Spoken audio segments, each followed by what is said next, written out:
Bueno, hola a todos, mi nombre es Viviana Castellari, soy médica especialista en diagnóstico por imágenes, jefa de servicio del área para la mujer de Diagnos, sito en la ciudad de San Jorge, Santa Fe.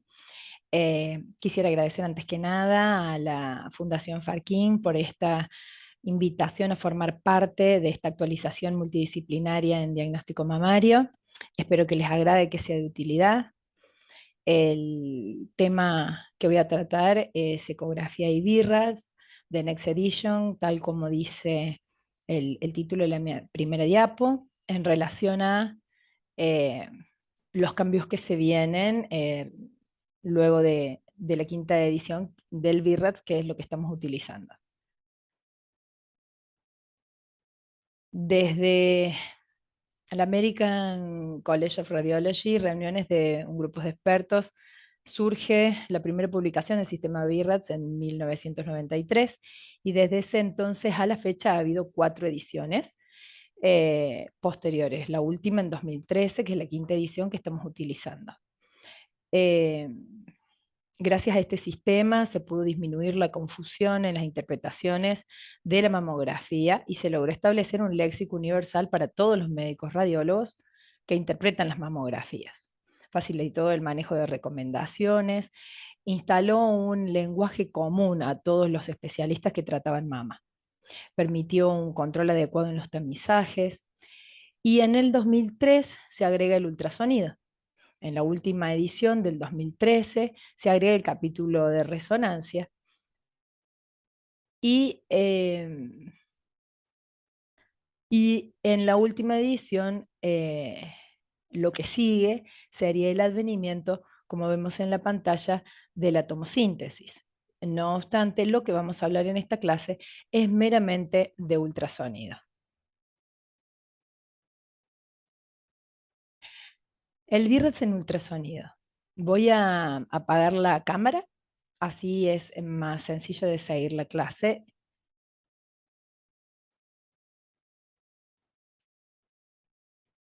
Eh, el BIRATS en ultrasonido se utiliza para caracterizar hallazgos en mamografía, cómo se coloca en resonancia, para ver lesiones palpables o de screening en pacientes jóvenes. Eh, el ultrasonido de screening, tanto como suplemento, se agregó en esta cuarta, en esta quinta edición como suplemento a una mama densa o como suplemento para un estudio de screening de un paciente de alto riesgo. Hubieron otros capítulos importantes como lineamientos para estandarizar la técnica y la incorporación de nuevas técnicas, como por ejemplo la elastografía. Desafortunadamente, el ultrasonido de mama es muy dependiente del operador y existe alta variabilidad interobservadora. Eso dificulta la sensibilidad del método. En esta oportunidad, quisiera detenerme primeramente en la nomenclatura o léxico de este sistema BIRA, donde existen 5 capítulos, como se ven en pantalla. El primero, que es la composición tisular de la mama, eh, es decir, la ecoestructura. Segundo, los nódulos o masas. Tercero, las calcificaciones. Cuarto, hallazgos asociados. Y por último, casos especiales. Entonces, si comenzamos con con la composición glandular, tenemos 3 puntos como para expresarlo. Es fondo homogéneo, una ecoestructura homogénea, predominantemente grasa, fondo homogéneo, una ecoestructura predominantemente fibroglandular y un fondo heterogéneo o una ecoestructura heterogénea. Como vemos en las 3 figuras aquí abajo, esta correspondería a una estructura predominantemente grasa, una ecoestructura de tipo fibroglandular y la tercera imagen, una ecoestructura heterogénea. Si vamos al segundo capítulo, entonces nos dedicamos a analizar los nódulos. De repente, tenemos esas imágenes en esta tabla. Al momento que estamos estudiando una mama, nos encontramos con un nódulo masa y entonces podemos seguir qué tenemos que buscar en esta tabla. Diferentes tipos de características que nos van a servir para valorar la lesión. Entonces, vemos si esta lesión es oval. Primero lo que vemos es su forma, si es oval, redonda o irregular. Luego vemos cómo son sus márgenes, si sus márgenes son circunscritos o no circunscritos, y dentro de los no circunscritos si son indistintos, angulares, microlobulados o espiculados, cómo es su orientación, si es paralelo, más ancho que alto, o antiparalelo, o sea, perpendicular, más alto que ancho. Luego veremos qué ecogenicidad posee la lesión y qué patrón ecográfico posee. Dentro de ellos podemos encontrar los anecoicos, hiperecoicos, complejos quísticos sólidos, isoecoico, hipoecoico y heterogéneo. Y luego hallazgos posteriores. Puede que no tenga hallazgos, puede que haya reforzamiento, sombra posterior o un patrón combinado. Como vemos aquí en las figuras laterales, tenemos una imagen que uno tranquilamente podría describirla como típicamente benigna, ya que los marcadores en flechas rojas que están aquí en el cuadro son respecto de las características que serían típicamente sospechosas de malignidad. Y esta lesión es una lesión oval, circunscripta, anecoica, con refuerzo posterior. Vemos entonces una imagen nodular circunscripta, ovalada, más bien redondeada, que si nos focalizamos puntualmente al léxico que debemos usar, es una lesión circunscripta, oval, con atenuación posterior combinada, con eje paralelo a la piel. En esta lesión es una lesión de tipo espiculada, de forma irregular, con un eje que si bien no logra definirse si es paralelo o antiparalelo a la dermis, genera otros hallazgos asociados que ya los vamos a ver más adelante, y corresponde a un carcinoma ductal in situ, o sea, a una lesión nodular maligna. Vemos aquí las características en orientación y podemos discriminar fácilmente una lesión que tiene un eje paralelo a la dermis y una lesión que tiene un eje perpendicular a la dermis. Luego, más adelante, vamos a hablar de un agregado que tiene en la nueva edición del BIRAP en relación a estas lesiones sospechosas.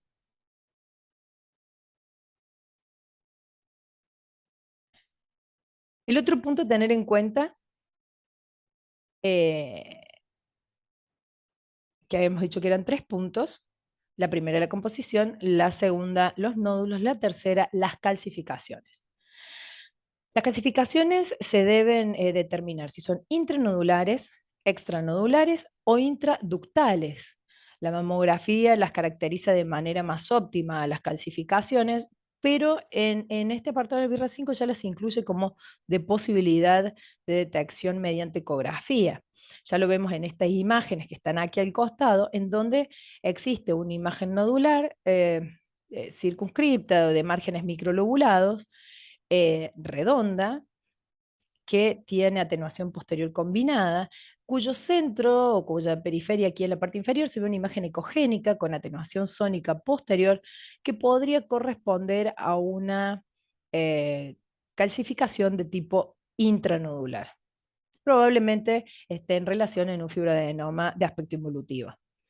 En esta lesión aquí al costado vemos una imagen francamente irregular de morfología, con márgenes espiculados, eh, con imágenes ecogénicas internas, atenuación posterior combinada, franca distorsión en la arquitectura, algunas otras estructuras ecogénicas por fuera de la lesión, lo que podríamos denominarlas como lesiones extranodulares o intraductales si se correspondiera a un ducto el que origina la lesión sospechosa. Dentro de lo que son los hallazgos asociados, tenemos entonces la distorsión de la arquitectura, los cambios ductales, el engrosamiento cutáneo, la retracción cutánea, el edema, la vascularidad al Doppler y la elasticidad, teniendo en cuenta el ingreso de la elastografía en el VIRAD-5, en donde muestra, por ejemplo, en una masa de bordes circunscriptos, forma oval y eje mayor paralelo a la dermis, un patrón o un mapa de color cuyos regiones periféricas, bastante homogéneo, cuyas regiones periféricas solamente muestran un aumento de la rigidez dado por su color rojizo, mostrando otras imágenes rojizas en el centro que podrían demostrar rigidez. Actualmente contamos con sistemas de elastografía cuantitativa, los que nos permite medir el índice de dureza de una lesión y también tener un ratio de relación entre la dureza de la lesión y el parénquima circundante. Todos valores que podrían extrapolarse a una herramienta más para valorar signo de riesgo. La ecografía Doppler color que acompaña, en este caso, a una lesión nodular de morfología irregular con atenuación posterior combinada. La vascularización es bien aumentada en la zona central, en una imagen hipoecoica con características de sospecha. El último punto, perdón, son los casos especiales. Van desde el quiste simple, la agrupación de microquistes, el quiste complicado, el nódulo cutáneo, cuerpo extraño, incluyendo las prótesis, como vemos en esta figura aquí al costado, que es una ecografía, un barrido ecográfico, en donde pueden verse las dos mamas con las dos prótesis mamarias, señalando acá una, un pequeño pliegue de aspecto normal a nivel protésico, diferente de la contralateral.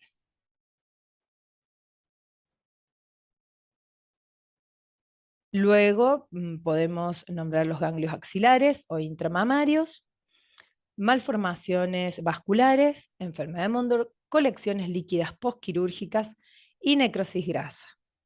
Dentro de los ganglios axilares también hay un apartado que señala el nuevo BIRADS, que lo vamos a ver más adelante, que es un tema bastante discutido. Entonces vamos con las novedades. El lanzamiento de estas novedades son a partir del 2023. La verdad que mucho no se ha cambiado. Yo focalicé esta clase en los hallazgos en relación a ecografía solamente, pero existen otros tantos de mamografía, de resonancia y de tomosíntesis. Se introduce un nuevo elemento en las características asociadas a la descripción de las imágenes, y es la corteza ecogénica. Se la describe como una banda gruesa de tejido ecogénico que rodea todo o parte de una masa mamaria, masa o nódulo mamario.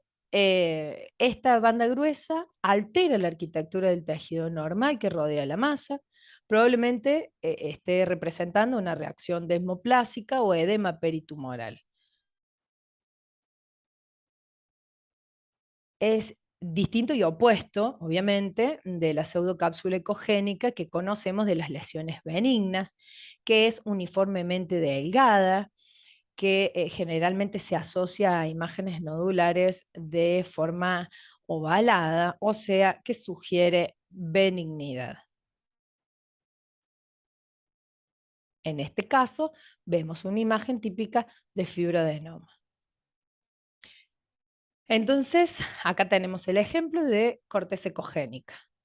Es un halo que está demarcado menos nítidamente que la pseudocápsula, es más grueso, tiene un grosor variable irregular en todo el contorno, digamos, del nódulo, y se puede dar en una masa de cualquier forma, es decir, como lo dije recién, generalmente se asocia a una masa o nódulo de forma irregular. En este caso, se trataba de un carcinoma ductal invasor. Para las mediciones de este tipo de lesiones, se ha determinado incluir la corteza ecogénica en la medición de la masa. Y se dice que este hallazgo, digamos, posibilita la mejor correlación histológica con algunas lesiones. La corteza ecogénica tiene un valor predictivo positivo alto para malignidad, eh, excepto que se ha demostrado lo contrario por biopsia. Una de las excepciones más importantes de este tipo de imágenes es la necrosis grasa. Como pueden ver, tiene una corteza ecogénica irregular, gruesa. eh, en este caso, bueno, la imagen es de tipo oval, hipoecoica, no tiene asociada distorsión importante en la arquitectura,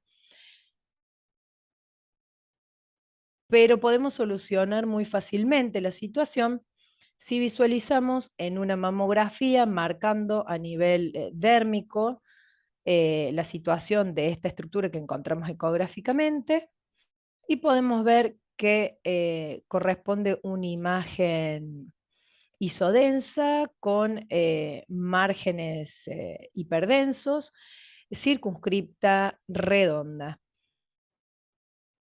compatible con necrosis grasa. Introducimos entonces otra de las nomenclaturas del nuevo BIRAD, imagen no masa. Esta categoría o esta nueva categoría de hallazgo ecográfico carece de la tridimensionalidad de una masa, es decir, puede identificarse solamente en un solo plano, pero debe ser identificable al menos en dos planos. No tiene forma, no tiene márgenes definibles para la evaluación BIRAD, y si es maligno, tiene una alta asociación, alta probabilidad de ser carcinoma in situ comparado con el carcinoma invasivo acorde a los estudios que se han realizado. Esta imagen no masa, en cuanto a su ecogenicidad, puede ser hipoecoica, isoecoica, hiperecoica, de ecogenicidad mixta. En cuanto a su distribución, puede ser regional, focal, lineal o segmentaria. En cuanto a la forma y al margen, no son aplicables, como dijimos en la diapo anterior, no tiene una morfología definida y el margen no es caracterizable. Además, el otro punto que nosotros podemos tomar como parámetro es la orientación, pero en este caso, al ser una imagen nodular que no tiene forma definida ni margen definido, la orientación tampoco podría tomarse en cuenta para describirlo. La imagen no masa puede tener imágenes asociadas. ¿Cuáles son las imágenes asociadas que sugieren benignidad? Pequeños quistes.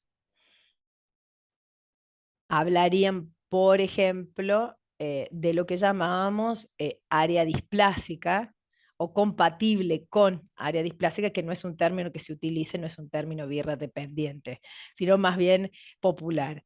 Eh, y dentro de las imágenes asociadas que sugieren malignidad, tenemos el término que acabamos de conocer, que es la corteza ecogénica, la distorsión en la arquitectura, la sombra posterior, la hipervascularización, la extensión ductal o cambios ductales anormales y las calcificaciones. Obviamente que esta imagen no masa, que es de dificultosa detección ecográfica sin otro estudio que lo apoye, tendríamos que basarnos primero en estas imágenes asociadas sugestivas de malignidad y segundo en los signos y síntomas que pueden estar asociados.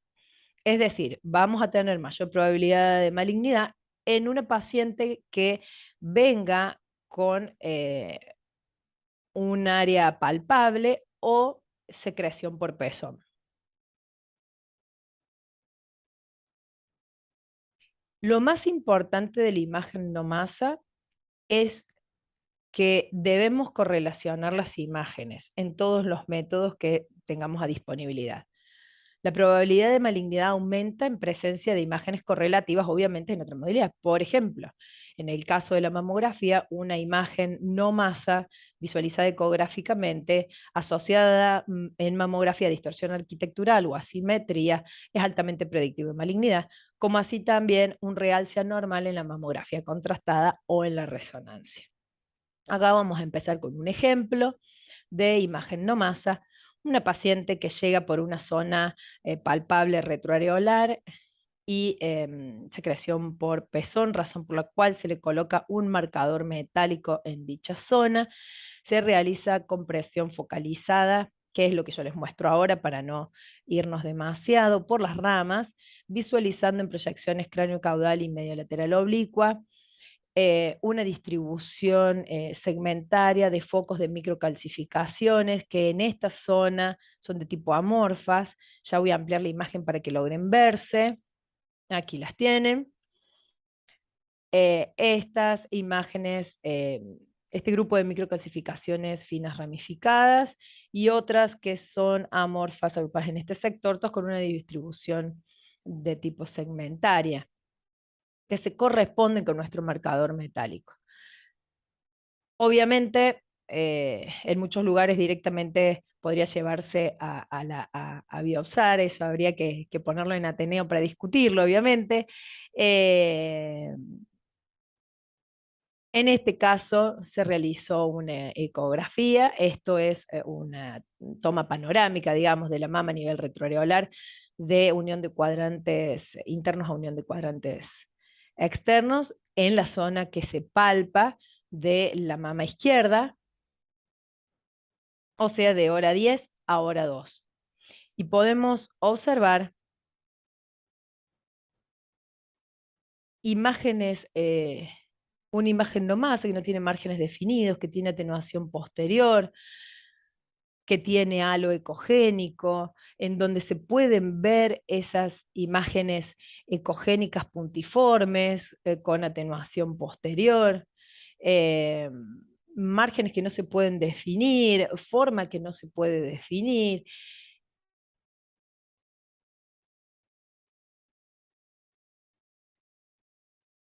Y cuando vamos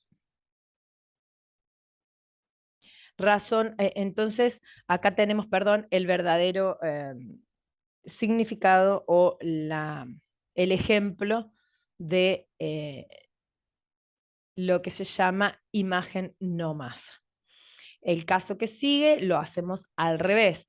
Una paciente que viene por un estudio ecográfico, también sintomático por secreción por pezón, y descubrimos ecográficamente esta imagen de tipo no masa, hipoecoica, con estructuras ecogénicas en su interior que generan atenuación posterior de, con, eh, este, con todos hallazgos de sospecha de malignidad, que distorsión en la arquitectura, franca distorsión en la arquitectura, al Doppler color vemos aumentada la vascularidad dentro de ese sector, y, y correspondió con un carcinoma ductal in situ.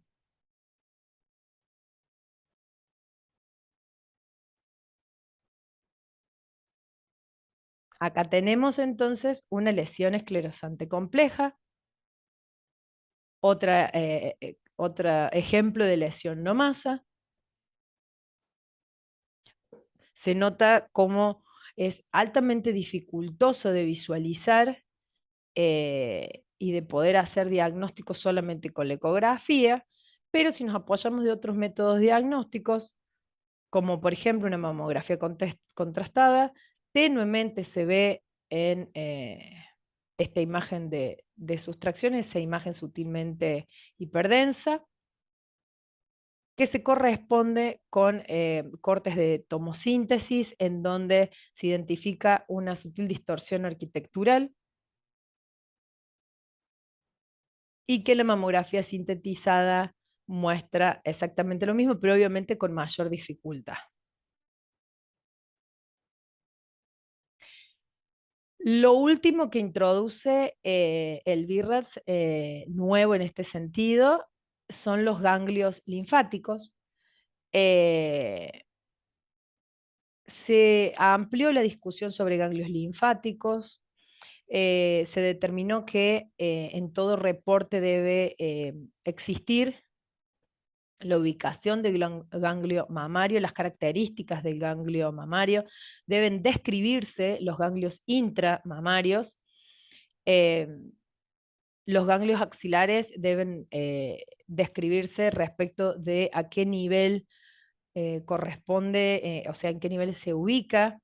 Deben estudiarse y buscarse los ganglios mamarios internos y los ganglios supraclaviculares, y que lo más importante, como antes ya lo veníamos estudiando, en su morfología es detectar esa relación corticoiliar defectuosa. En estas imágenes vemos una imagen supraclavicular en donde no se logra visualizar el hilio, si bien es una imagen nodular hipoecoica redondeada con márgenes circunscritos, el hilio está totalmente trabeculado, como desplazado. Aquí vemos una imagen nodular hipoecoica redonda correspondiente a un ganglio afectado, y aquí un ganglio axilar con compresión iliar. Obviamente, todas estas imágenes ganglionares en el contexto de una paciente con una imagen nodular sospechosa o con el antecedente de una lesión punzada con diagnóstico de malignidad cobra importante relevancia. Entonces, volvemos al BIRAD 5 y tenemos acá, ya vimos la lesión, ya estudiamos distintos tipos y estudiamos las distintas características, agregamos los conceptos nuevos del nuevo BIRAD que será lanzado en el 2023, y entonces debemos colocar en nuestro reporte cuál fue la indicación para la realización del estudio, ya sea que haya sido por tamizaje o diagnóstico, cómo es la composición de la mama, es decir, como habíamos visto en un principio, la relación de la grasa y del tejido fibroglandular, que será de coestructura homogénea, predominantemente adiposa, fibroglandular o heterogénea. Anotamos entonces los hallazgos importantes respecto de que en relación al léxico teníamos cuatro objetos a estudiar: nódulos o masas, calcificaciones, hallazgos asociados y otros, y otros agregados. Eh, Importantísimo y que es con lo que uno reniega muchas veces en la práctica cotidiana, es tener la posibilidad de comparar con estudios previos. Hay que recordarle a los pacientes que lleven sus estudios anteriores, ya que si los hallazgos son benignos, los estudios anteriores no aportan gran información. Pero si hay un hallazgo anormal, es importante correlacionarlos, porque si no vamos a tener que hacer estudios adicionales, rellamados a las pacientes, y realmente es muy difícil lograr caracterizar correctamente una lesión si la paciente tiene estudios anteriores de, por ejemplo, una lesión que ya viene siendo estudiada. Seguimos entonces con la categorización final, en donde utilizamos el BIRRA de acuerdo al léxico de descripción de imágenes que valoramos anteriormente. El BIRRA 5 dice que podemos agregar recomendaciones para el manejo de este BIRRA o de los hallazgos. Eh, en relación a sugerencias de otros estudios, en relación que puede hacer variar el BIRAS en un futuro, o como por ejemplo llamar la atención de la necesidad de estudios previos de la paciente. Y por último, importantísima la comunicación de hallazgos inesperados por el radiólogo al médico que lo refiere. Como siempre decimos, es importantísimo un trabajo multidisciplinario en donde los radiólogos sepamos qué es lo que el médico tratante necesita saber y poder responder a eso correctamente. Acá tachamos estos tres porque sabemos que solamente en esta charla vamos a hablar de ultrasonido. Estamos hablando de ultrasonido. Llegamos a la categorización final y entonces tenemos este cuadrito que nos lo resume. El BIRAT 0 significa que es un estudio incompleto. Generalmente es un estudio que no se puede colocar en screening. No se debe usar tampoco cuando sugiere una resonancia magnética. Eh, Generalmente cuando necesitas exámenes previos, el máximo son 30 días en espera para poder revalorarlo. El BIRATS 1, que son hallazgos negativos a la malignidad, también se maneja con controles anuales o bienales. La probabilidad de cáncer o el riesgo de cáncer es nulo, no existe. Después tenemos el BIRAT 2, se los determina como hallazgos benignos, también su manejo recomienda un control anual o bienal. Esencialmente, el riesgo de cáncer, como dice en la tabla, es de 0. Son hallazgos benignos, como dije recién. Cosas para tener en cuenta, los quistes solo se documentan los más grandes y se los toma en una sola medida. Si existen múltiples nódulos sólidos, que son homogéneos, circunscriptos, bilaterales, que son al menos el número de 3, si se caracterizan como BIRAT 2. Si es solo uno, se coloca un BIRAT 3 y luego pasarán a BIRAT 2, si son todos iguales. BIRAT 3, las que conocíamos como masas sólidas de bordes netos, el número menor a 3, fibroadenoma, que es lo que hablábamos recientemente, quistes complicados no palpables y grupos de microquistes. Son hallazgos probablemente benignos, se hace un seguimiento a corto plazo en 6 meses y luego durante 2 a 3 años. No es, o sea, se debe realizar un estudio diagnóstico completo, no se usa en screening. La verdad todavía no queda claro el uso en lesiones palpables y si se modifica o aumenta de tamaño, pasa a BIRAT 4. Si no, debe pasar a BIRAT 2 en el término de tiempo que mencionamos anteriormente.